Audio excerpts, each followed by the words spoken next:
से झार पिया हो, आगना बहार पिया हो, एनो कौन ठीक बालो चौका पुरवनी अम्माई के न्योता पेठवनी ऊपर मत नीचे से धरा दो। नहीं भाई ऊपर मत चढ़िया, पैसा देवे लोग नीचे से धरा दिया, नीचे से बिक दी। देखी कितना सुंदर लय बजावले। यही मतलब सिमरन प्रसंग आई हम तब बेंजी वाला भक्त ले भरे लोग गई के लोग सेटिंग गेटिंग बढ़िया हम गावतन के माई आई ना लाज के बचाई ना तब बेंजी वाला कोनो दूसरे भर बस सिंगार रस के चीज लोग की ना खत्म हम सब ब्याज ठीक बारे बेंजी वाला खत्म। लेकिन हम लोग के दोस्त नहीं थे ना। आज के दर्शन मैनेजमेंट हो गई बा, आज के दर्शन व्यवस्था हो गई बा।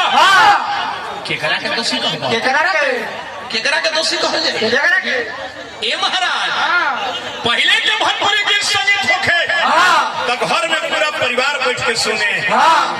आज के सुनब अकेले सुने में लाज लगा था, हेडफोन लगा था, ईयरफोन डाल के लोग सुना था।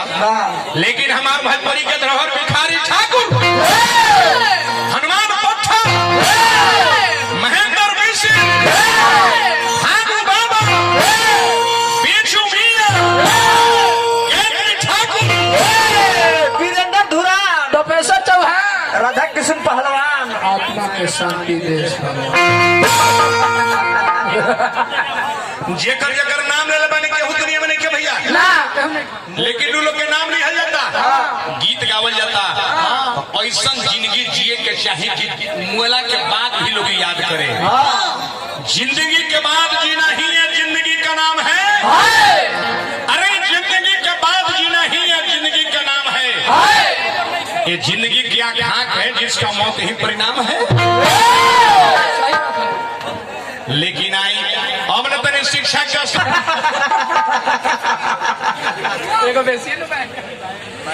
कहे के बाबा हिंदी पहले के शिक्षा के स्तर निम्न रहो घरे हमर भोजपुरी समाज में लोग गा के गई। ए बाबा गोरी मेकअप से कप ना चले ना 40 वर्ष के लौंडा लुगा पहनले लोग। हाँ वो लौंडा के दाढ़ी खुटियाल का है ना होखे मुर्दा संग पत्थर पर रगड़ के मुंह लोग उजर कह के तान लोग गीत गवले कि आज गीत ठीक लागता। कैसे गवले